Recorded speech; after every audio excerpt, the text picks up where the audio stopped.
Solomon was the wisest man who ever lived. He wrote 3,000 proverbs. He composed more than 1,000 songs. Kings traveled from the ends of the earth just to sit in a room and listen to him think. He built the house of God with a precision and devotion that left the priests speechless, and he destroyed everything, not with an army, not with a plague. He did it slowly, quietly, one compromise at a time, and by the time he died, the damage was already done. Israel would never be the same again. What followed his death wasn't just a political crisis. It was a chain reaction, 7 events, each one pulling the next, each one worse than the last.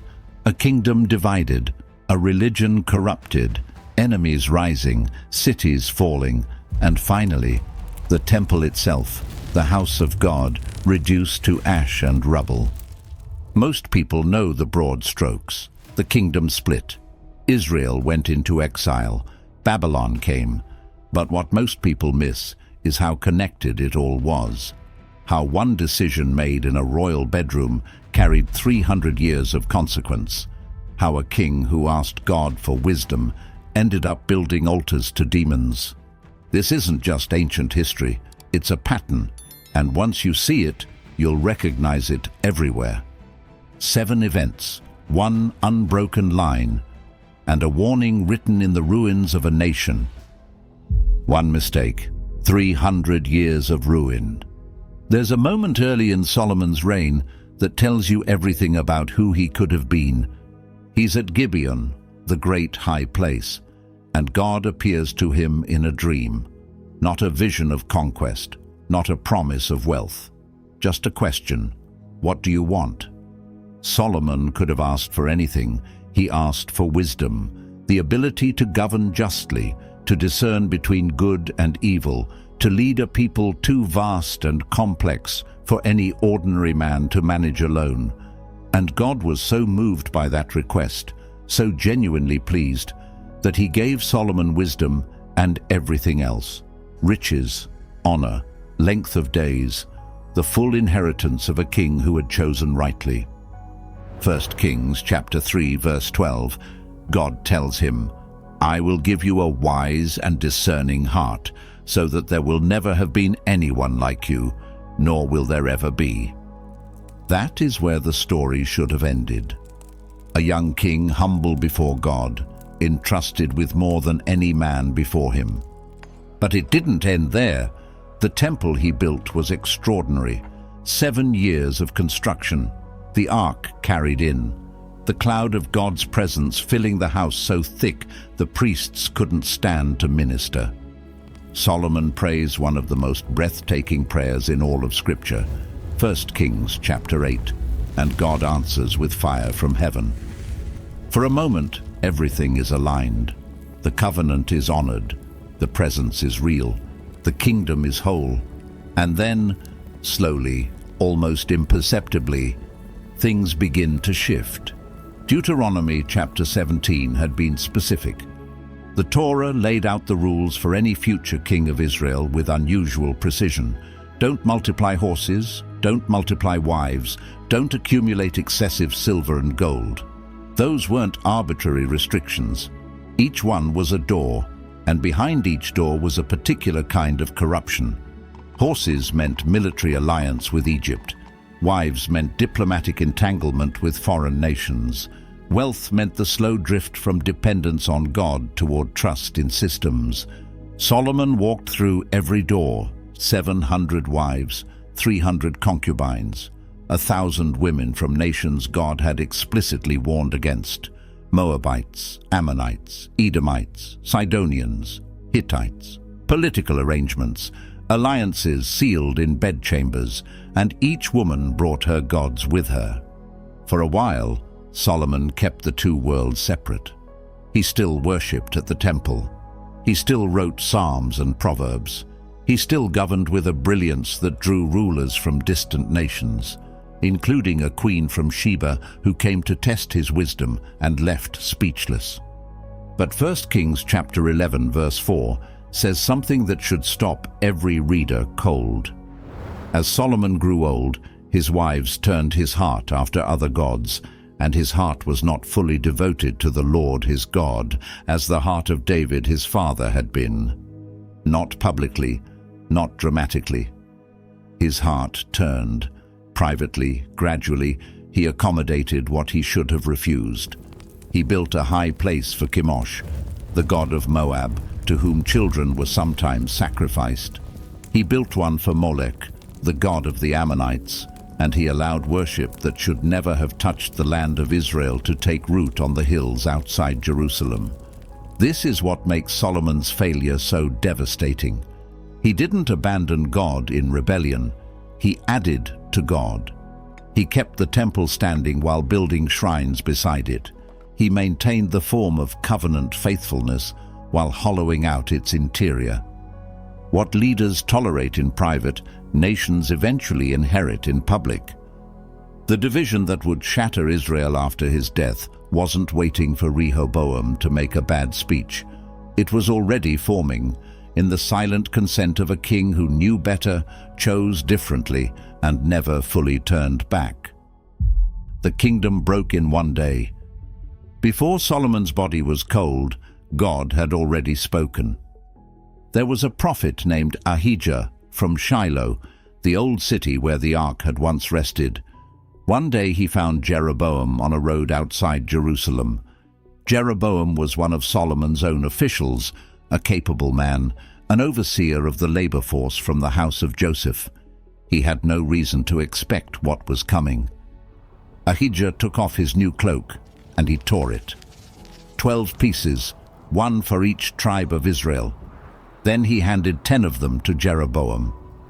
1 Kings chapter 11, verse 31. Take 10 pieces for yourself, for this is what the Lord, the God of Israel, says. See, I am going to tear the kingdom out of Solomon's hand and give you 10 tribes. The sentence had already been passed. The kingdom was already torn in heaven before it tore on earth. But God, even in judgment, held something back.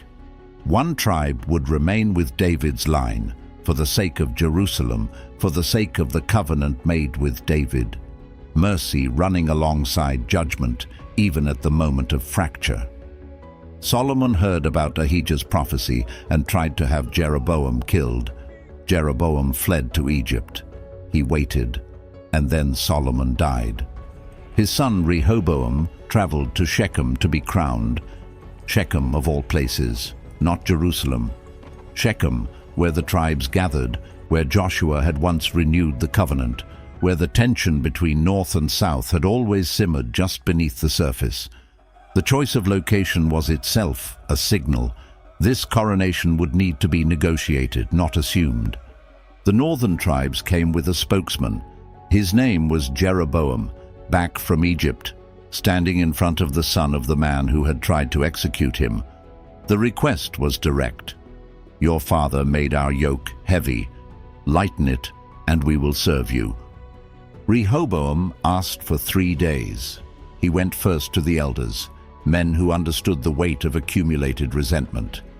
They gave him measured counsel. Speak kindly to these people.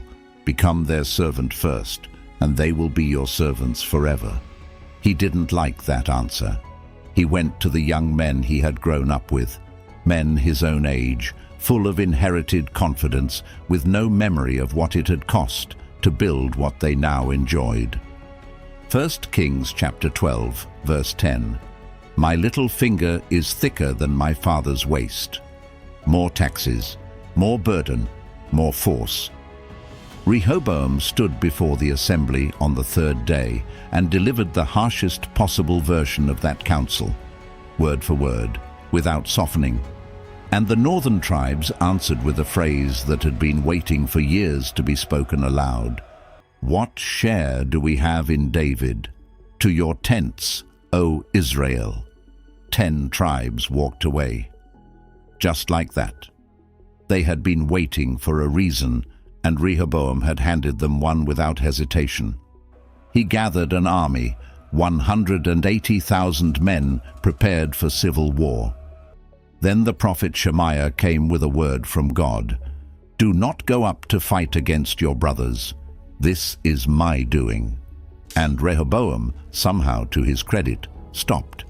Two kingdoms now where there had been one, Israel in the north, Judah in the south, the same language, the same history, the same God, and a border between them that would never fully dissolve. Everything that followed flowed from this moment. Religion, but not God.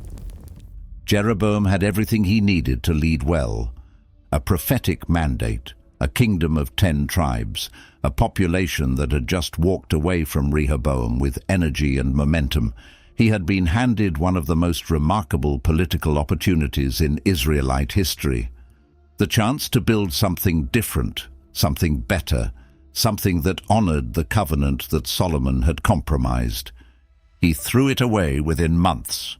The calculation he made was political, and on its own terms it was almost logical.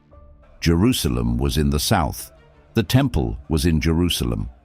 The law required every Israelite male to appear before God 3 times a year: Passover, Pentecost, Tabernacles.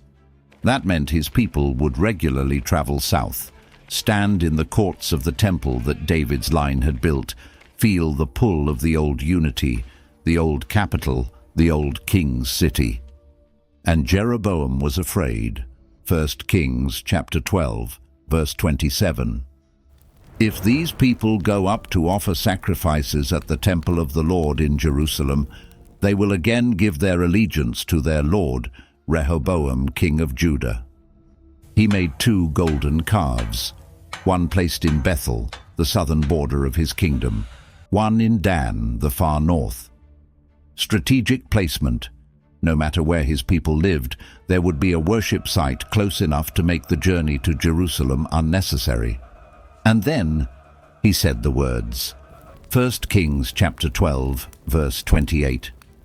"It is too much for you to go up to Jerusalem.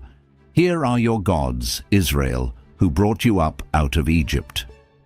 Any reader of Scripture should feel something lurch in their chest at that sentence, because those words had been spoken before, almost exactly. Exodus chapter 32. Aaron, standing before the golden calf at the foot of Sinai, telling the people, "These are your gods, Israel, who brought you up out of Egypt." Jeroboam wasn't building new shrines. He was reaching back to the oldest apostasy in Israel's story and repackaging it as legitimate worship.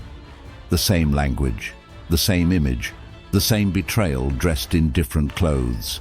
Bethel made it worse, because Bethel was no ordinary location.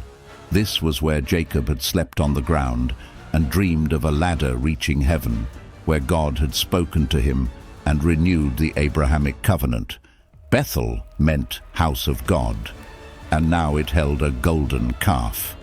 The sacred corrupted into the counterfeit. The priesthood followed the same pattern.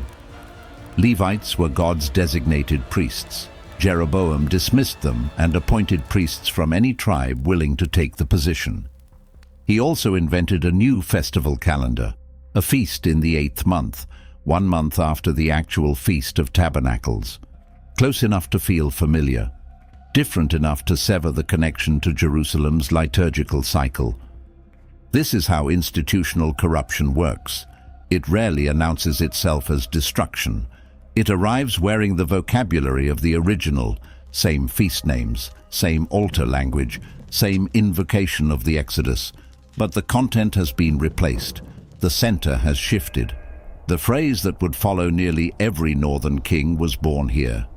He did not turn away from the sins of Jeroboam son of Nebat, which he had caused Israel to commit.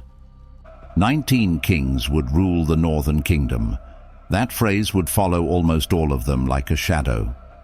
Jeroboam didn't just lead Israel into sin. He built a system that made sin structural, woven into the calendar, the priesthood, the geography of worship itself. This became the spiritual DNA of the northern kingdom. And DNA, once written, is extraordinarily difficult to rewrite. Sin became normal. There is a difference between a leader who sins and a culture that has learned to sin without noticing. Jeroboam's golden calves were visible, deliberate. You could point to them and name the problem. But what happened next was harder to see and far more dangerous, because it didn't announce itself. It spread. High places multiplied across both kingdoms. These weren't temples or grand structures. They were local shrines, hillside altars, community worship sites that had existed in Canaan long before Israel arrived. God had commanded Israel to destroy them when they entered the land. Many hadn't been, and now, with the covenant center fractured and royal example pointing away from Jerusalem, they came back, quietly, naturally, the way weeds return to an untended field. Asherah poles went up beside them. Her symbol was a carved wooden pole. You find them mentioned throughout Kings and Chronicles, almost always in passing, as though the writers can barely bring themselves to linger on the detail. They were everywhere, and where they stood, other practices followed. Ritual prostitution, child sacrifice in the valley of Hinnom, abominations performed within sight of the city David had built. 1 Kings, chapter 14, verse 24, describes what had taken hold in Judah during Rehoboam's reign. The people had committed every abomination of the nations that God had driven out before Israel.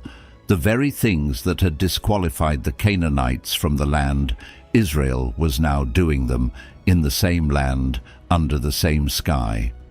What makes this section of the biblical narrative so difficult to read is the ordinariness of it. The high places weren't shocking to the people who used them.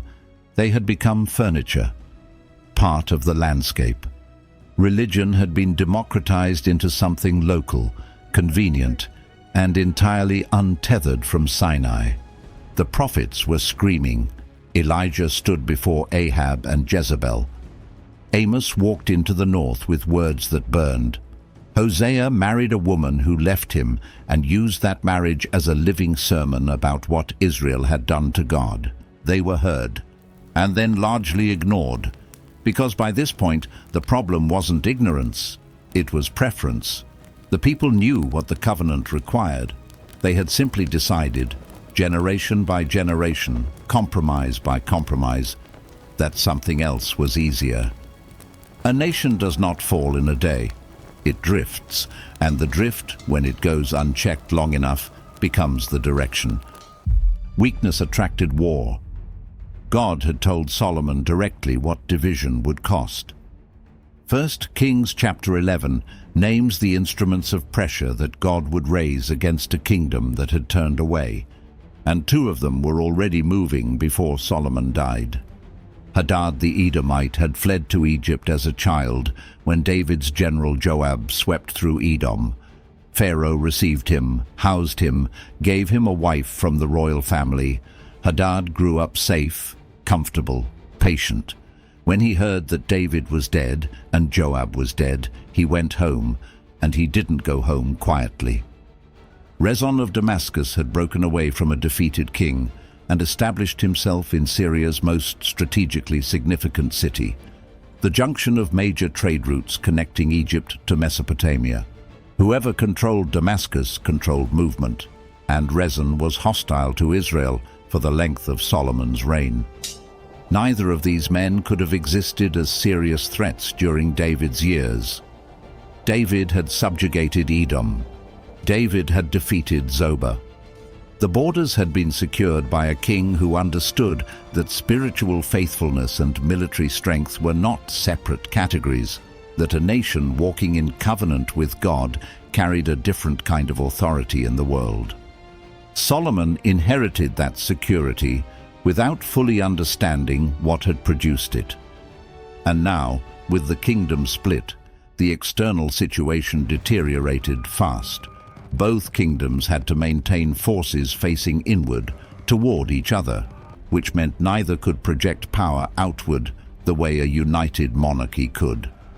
The trade networks, the arrangements with Hiram of Tyre, the shipping ventures to Ophir, all of it depended on stability that was now gone.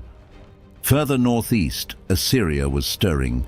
Tiglath-Pileser III would eventually reorganize Assyrian military strategy around something new and devastating: deportation, the systematic removal of conquered populations, a policy designed to prevent nationalist resistance across generations. Israel, weakened and divided, was drifting into exactly the kind of vulnerability that empire builders look for. Divided kingdoms rarely project strength. They project opportunity. The enemies waking up along the borders were not accidents of history. They were the consequence of decisions made in Jerusalem, in Bethel, in Dan, in the hearts of kings who had chosen convenience over faithfulness and assumed the consequences would stay private. They never do. Israel was erased. In 722 BC, the northern kingdom of Israel ceased to exist. Not defeated and rebuilt, not conquered and reorganized. Erased as a political entity, as a culture, as a people in the land. What Jeroboam had constructed over 2 centuries of kings and compromises and golden calves simply stopped being. It didn't happen suddenly.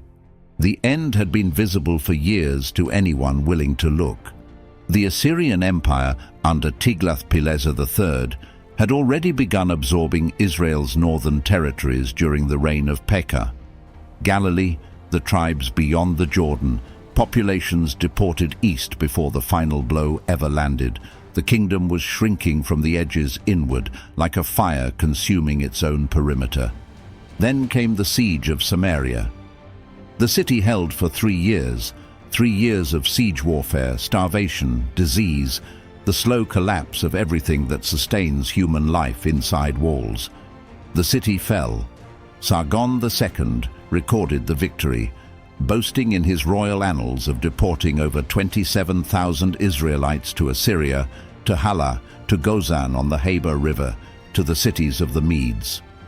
2 Kings chapter 17, verse 6. The king of Assyria captured Samaria and deported the Israelites to Assyria. One sentence: the weight of it lands quietly. The Assyrian deportation policy was identity dissolution. Conquered populations were moved far from their homeland and scattered among foreign peoples. New settlers arrived in Samaria from Babylon, Cutha, Ava, Hamath, Sepharvaim, each group carrying their own gods. The result was a hybrid religion that would reach all the way into the New Testament. The 10 tribes were gone. 2 Kings chapter 17 doesn't just record the fall, it interprets it, at length, with unusual directness. God had sent prophets. Repeatedly, Israel had not listened. They had walked in the statutes of the nations, rejected the covenant, passed their children through fire. The text says, God removed them from his sight. That phrase carries a finality that should not be softened. A nation can survive war. It can survive famine, plague, invasion, economic collapse. But a nation that has dismantled its own foundation, that has systematically replaced the thing that gave it coherence with a series of convenient substitutions, has nothing left to rebuild from. The northern kingdom didn't fall because Assyria was strong. Assyria was always strong. It fell because 2 centuries of accumulated compromise had left nothing inside worth defending. The temple was burned. Judah watched the north fall and had 135 years to learn from it. They didn't. That's the quiet tragedy of the southern kingdom, not that they had no warning, but that they had the most vivid warning imaginable and still chose, in the end, the same road. There were exceptions, and they matter. Hezekiah became king while the north was still in its final death spiral, and he did something none of his predecessors had fully done. He tore the high places down, not reformed them, demolished them. He broke the bronze serpent Moses had made in the wilderness, because Israel had been burning incense to it, and it had become an idol. 2 Kings chapter 18 describes him with a directness the text reserves for almost no one else. He trusted in the Lord, the God of Israel. There was no one like him among all the kings of Judah, either before him or after him. When Sennacherib surrounded Jerusalem with an army that had just dismantled every other city in the region, Hezekiah spread the threatening letter before God in the temple and asked him to read it. In a single night, 185,000 Assyrian soldiers died in the camp. Sennacherib went home and was murdered by his own sons. Jerusalem survived, the temple stood, but Hezekiah's son Manasseh undid everything his father had built and went further. He re-established the high places. He built altars to Baal. He put an Asherah pole inside the temple itself. He practiced divination, sacrificed his own son in the valley of Hinnom. 2 Kings chapter 21 says he led Judah to do more evil than the nations God had destroyed before them. Manasseh reigned for 55 years. 55 years is long enough to raise 2 full generations inside a corrupted normal. Long enough for children who have never seen the high places torn down to become grandparents who cannot imagine them gone. Josiah came later, young, serious, genuinely broken when the rediscovered book of the law was read to him, because he immediately understood how far Judah had drifted from everything it was supposed to be. He tore his robes. He wept. He initiated the most thorough reform in the southern kingdom's history, tearing down altars, burning bones on the high places, destroying the shrine at Bethel that Jeroboam had built 3 centuries earlier. The prophetess Huldah told him the truth plainly. The judgment on Jerusalem would still come because of everything Manasseh had done. But it would not come in Josiah's lifetime. Josiah died at Megiddo, killed by Pharaoh Necho. After him, Judah unraveled quickly, 4 kings in rapid succession, then Babylon. Nebuchadnezzar had already besieged Jerusalem once, taking Daniel and others into captivity in 605 BC. He came again in 597 BC, deporting Ezekiel and 10,000 others, the people most capable of organizing resistance. When Jerusalem rebelled again, he came a 3rd time with a patience and thoroughness that left no room for hope. The siege that began in 588 BC lasted 18 months. The walls breached. Zedekiah, fleeing at night through the king's garden, caught on the plains of Jericho. His sons killed in front of him, the last thing he would ever see, because his eyes were put out immediately after, brought to Babylon in bronze shackles. Then Nebuzaradan, the commander of the imperial guard, arrived in Jerusalem. He burned the temple. The house that Solomon had spent 7 years building, the cedar, the gold, the cherubim with their outstretched wings, the bronze pillars, Jachin and Boaz, the sea of cast metal resting on 12 bronze bulls, the lampstands, the altar, all of it destroyed or carried to Babylon, the walls of Jerusalem torn down, the city emptied. 587 BC. Psalm 137 was written in the aftermath, by people sitting beside the rivers of Babylon, unable to sing. Their captors asked for songs of Zion, and they hung their harps on the willow trees and wept. How can we sing the songs of the Lord while in a foreign land? The line from Solomon's compromise to Nebuchadnezzar's fire was unbroken, 300 years long, but unbroken. The pattern repeats. The exile was not the end of God's story with Israel, but it was the end of something, the end of the assumption that covenant blessing was automatic, that the temple's presence guaranteed God's protection, that belonging to Abraham's lineage was sufficient regardless of what you did with it. Those assumptions had been building for centuries, quietly becoming the foundation of a false security. The exile shattered them completely, and that shattering was, in a strange way, the most merciful thing that could have happened. The prophets who had been ignored before the fall were suddenly essential reading in Babylon. Jeremiah's letters to the exiles, preserved, copied, circulated. Ezekiel's visions on the banks of the Chebar River, where the glory of God appeared to a priest far from the temple, making the devastating point that God was not confined to Jerusalem. Isaiah's earlier words about a servant who would carry the sin of the people, those words came alive in ways they hadn't when life was comfortable. Exile does that. It strips away everything that was substituting for the real thing. The pattern the exile revealed was sobering. Compromise invited consequence. Consequence ignored deepened into captivity. And captivity, when honestly faced, became the ground where genuine return was possible. But here is what the exile also revealed. God's justice and God's mercy are not opposites. They operate together, in sequence, toward a single end. Jeremiah chapter 29, verse 10. When 70 years are completed for Babylon, I will come to you and fulfill my good promise to bring you back to this place. A number, a deadline, not abandonment, a sentence with an end written into it from the beginning. And it happened. Cyrus of Persia conquered Babylon in 539 BC. Within a year, he issued a decree permitting the Jewish exiles to return and rebuild the temple. The books of Ezra and Nehemiah record what followed: the return, the opposition, the laying of foundations, the weeping of old men who remembered the first temple, the slow reconstruction of a community trying to remember what it had nearly forgotten entirely. The Davidic line had not been extinguished. It had gone quiet, preserved through the exile, carried through the darkness. The promise God had made to David in 2 Samuel chapter 7 was still standing, that from his line a king would come whose kingdom would have no end.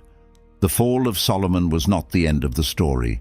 It was the warning embedded inside the story, the testimony that human wisdom without continued faithfulness to God collapses under its own weight, that no achievement, no temple, no accumulated glory is immune to the slow erosion of a heart that turns away. It would be easy to look at Israel's story and keep it at a safe distance. Ancient kings, Bronze Age politics, a land far away and a time long gone. We can study it, admire its complexity, appreciate its theological depth, and never once let it ask us anything. But the biblical writers didn't record this history as a museum exhibit. They recorded it as a mirror. The pattern isn't unique to Israel. It's the pattern of every civilization, every institution, every community of faith that has ever drifted from the thing that gave it life. And the mechanics are always the same. It never begins with dramatic rebellion.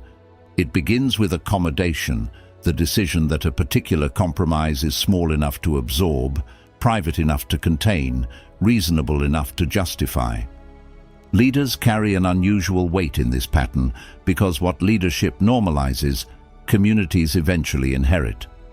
Jeroboam's golden calves didn't appear spontaneously in every Israelite home. They were installed by a king who made a political calculation and called it religion. This is why leadership accountability runs through almost every page of Kings and Chronicles, the repeated evaluation of each king by a single question: did he walk faithfully, or did he lead the people away? Cultural compromise follows the same slow logic.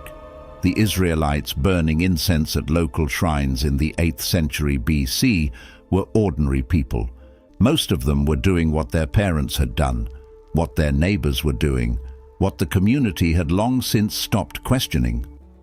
Faithfulness, the biblical narrative suggests, is something that requires active, repeated choice. In the face of inconvenience, in the face of social pressure, in the face of the perfectly reasonable argument that one more small adjustment won't change anything fundamental. Solomon knew that. He had written it. Proverbs chapter 4, verse 23. Above all else, guard your heart, for everything you do flows from it. He didn't guard his. And the question his story leaves hanging in the air, the question worth sitting with longer than is comfortable, is not really about ancient Israel at all. Where does compromise begin? In policy or in the heart? Solomon asked for wisdom. God gave it to him without reservation, and yet here we are, having traced 300 years of consequence that flow directly from the moment that same man decided his wisdom was sufficient to manage what God had explicitly warned him against. That tension never fully resolves. It just sits there in the text, patient and uncomfortable, waiting for honest readers to feel its weight. Because the story of Israel after Solomon is about ordinary men, men who inherited a compromised normal, who made decisions inside systems already bent away from the covenant, who occasionally tried to straighten things out and discovered how deep the roots of the drift actually went. The temple fell. But God had not abandoned the story. A remnant returned from Babylon, humbled, stripped of every false confidence, carrying nothing but the memory of what they had lost and the word of the prophets who had told them this day would come and the day of return would also come. They rebuilt the walls. They rebuilt the altar. They read the law aloud in the public square and wept when they heard it, because it had been so long since anyone had read it plainly that it landed like something entirely new. The temple was rebuilt, smaller than Solomon's, without the ark, without the cloud of glory, without the fire that had once consumed the first sacrifice. The old men who remembered the original wept when they saw the foundation. The younger ones who had never seen it shouted for joy. Both responses were appropriate, and the story continued, because God's purpose was never the building. The building was a signpost, pointing towards something it could never fully contain.